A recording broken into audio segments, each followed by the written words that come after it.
اللہ تبارک و تعالی نے اتنا عظیم قائد، اللہ تبارک و تعالی نے اتنا عظیم مرشد، اللہ تبارک و تعالی نے اتنا بڑا عالم، اور فالوورز کے لیے اللہ تبارک و تعالی نے اتنے بڑے شیخ اور مرشد عطا فرمایا ہے، جو لوگ بھی ان کو فالو کرتے ہیں، جو لوگ بھی شیخ الاسلام کے متبع ہے، شیخ الاسلام کے فالوور ہے، شیخ الاسلام کو سنتے ہیں، شیخ الاسلام کو پڑھتے ہیں، شیخ الاسلام ڈاکٹر محمد طاہر القادری صاحب کو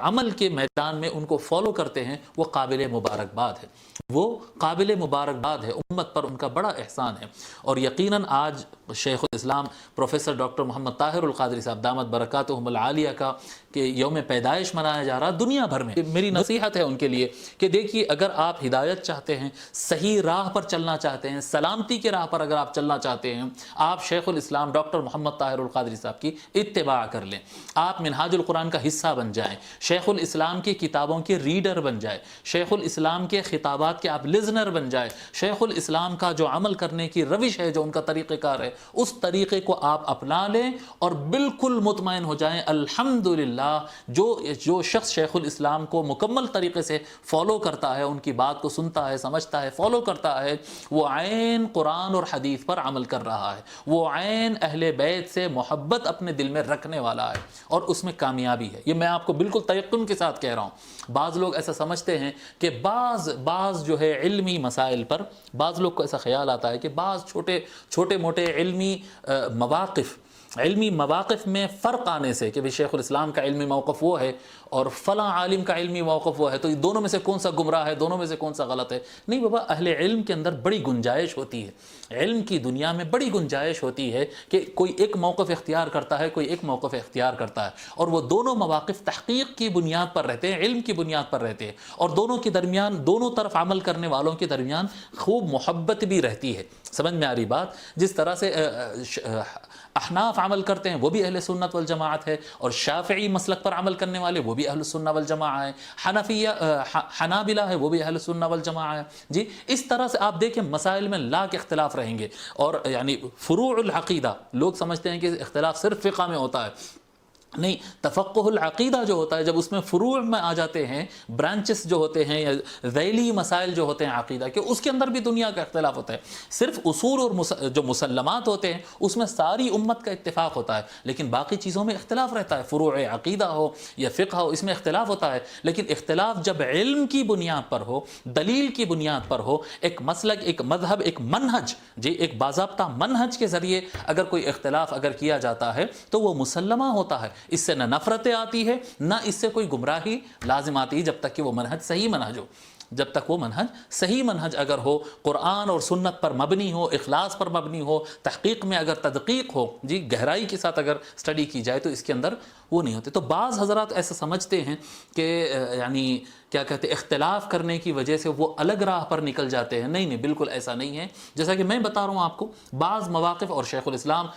جو ہے میرے استاد ہیں، شیخ الاسلام جو ہے وہ میرے رہنما ہیں، شیخ الاسلام کے میں بہت زیادہ کتابیں پڑھا ہوں، پڑھایا ہوں، شیخ الاسلام کے بہت زیادہ خطابات سنا ہوں، سنوایا ہوں لوگوں میں، بہت زیادہ شیخ الاسلام کے خطابات پھیلانے، کتب پھیلانے وغیرہ وغیرہ کا میں نے کام کیا ہے۔ بعض مواقف میں شیخ الاسلام سے ہٹ کر دوسری راہ پر اگر چلتا ہوں تو بہت سارے لوگ یہ سمجھتے ہیں، بعض لوگ تو یہ سمجھتے ہیں کہ یہ کیا کہتے ہیں، یہ منہاج القرآن اور شیخ الاسلام کی نمائندگی کر رہا ہے۔ وہ شیخ الاسلام کی نمائندگی نہیں، شیخ الاسلام کی بات وہی ہے جو شیخ الاسلام نے فرمایا، شیخ الاسلام کی بات وہی ہے جو شیخ الاسلام نے اپنے کتابوں میں لکھا ہے۔ اگر کوئی بات میں ہٹ کر کہہ رہا ہوں تو وہ میرے اپنے مواقف ہے، اور وہ میرے اپنے مواقف ہے، میرے اپنے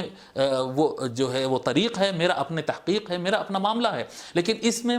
موقف میں اختلاف کی وجہ سے کوئی یہ نہ سمجھے کہ یعنی اس مسئلے میں اگر کوئی الگ موقف میں اختیار کر رہا ہوں تو کیا میں شیخ الاسلام کا مخالف ہوں؟ نہیں، میں شیخ الاسلام کا مخالف نہیں ہوں۔ میں بیسیوں مسائل میں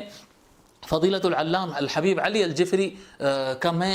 اتفاق نہیں رکھتا ہوں، ان کے مواقف الگ ہے، میرے مواقف الگ ہے، لیکن کیا میں ان سے اختلاف، ان کا مخالف ہوں؟ نہیں، معاذ اللہ، ایسا نہیں۔ بہرحال ہم زیادہ ڈیٹیل میں گئے بغیر میں بتانا چاہتا ہوں، اور میری نصیحت یہ میری نصیحت یہ ہے تمام بر صغیر ہندوستان اور پاکستان اور بنگلہ دیش کے رہنے والے تمام احباب کو، اور جہاں جہاں تک بھی میری آواز جا رہی ہے، بر صغیر سے باہر بھی جہاں تک میری آواز جا رہی، سلامتی کی روش یہ ہے اور کیا کہتے ہیں ہدایت کا طریق یہ ہے کہ اللہ تبارک و تعالی نے ایک عظیم ولی مرشد شیخ الاسلام ڈاکٹر محمد طاہر القادری صاحب کے روپ میں عالم اسلام کو عطا فرمایا ہے۔ کوئی کسی کا متبع ہوتا ہے، کوئی کسی کا متبع ہوتا ہے۔ جو لوگ شیخ الاسلام کے سائے میں آ جائیں گے، جو لوگ شیخ الاسلام کے فالوورز بن جائیں گے، جو لوگ شیخ الاسلام کے خطابات سے مطمئن ہو کر اس پر عمل کریں گے، جو لوگ شیخ الاسلام کے کتابیں پڑھ کر اس پر عمل کریں گے، وہ بالکل انشاءاللہ وہ بالکل ہدایت پر ہے، اور ان کے لیے یہ بہت بہت مبارکباد ہے۔ اور جو حضرات کسی مسئلے میں بھی اگر ان سے کچھ علمی مواقف میں اختلاف رکھتے ہیں، میں ان حضرات سے بھی کہوں گا کہ اگر آپ علمی اختلاف رکھنا چاہے تو رکھ لیں ضرور، دل میں بغض نہ رکھیں کبھی شیخ الاسلام۔ جو حضرات جو ہے کسی مسئلے میں اختلاف جو ہے ہمارے مرشد نے ایسا کہا تھا، حضرت ایسا ہو جائے، ہم ان کے خلاف ہیں، ایسا کرتے ہیں لوگ، چھوٹے دل کے لوگ ہوتے ہیں۔ تھوڑے سے اختلاف ہوگا کہ ہمارے مولانا، ہمارے مفتی صاحب، ہمارے مدرسے کے شیخ، ہمارے مدرسے کے صدر، ہمارے مدرسے کے ناظم نے یہ کہا اور شیخ الاسلام علامہ طاہر القادری صاحب نے یہ کہا، ہم ان کے خلاف ہیں۔ نہیں، خلاف مت ہوئیے، دل کو صاف رکھیے، شیخ الاسلام سے متعلق دل کو صاف رکھیے، کیونکہ میں آپ کو یقین سے بتا رہا ہوں کہ یہ اس صدی کے وہ مجدد ہیں، اس صدی کے وہ ولی ہیں، وہ اللہ تعالیٰ کے ولی ہیں، اور اللہ تعالیٰ کے ولی سے متعلق دل میں کسی قسم کی خرابی، کجی اور کیا کہتے ہیں میل دل میں نہیں رکھتے۔ اللہ تبارک و تعالیٰ سخت ناراض ہوتا ہے۔ تو جو حضرات مواقف میں اختلاف رکھتے ہیں، شیخ الاسلام سے علمی، فنی، کسی بھی میدان میں اختلاف بھی رکھتے ہیں، وہ بھی محبت کے ساتھ اپنا دل پاک رکھیں، شیخ الاسلام سے محبت کریں کہ وہ اللہ کے ولی ہے۔ اور باقی جو منہاج القرآن کے فالوورز ہیں،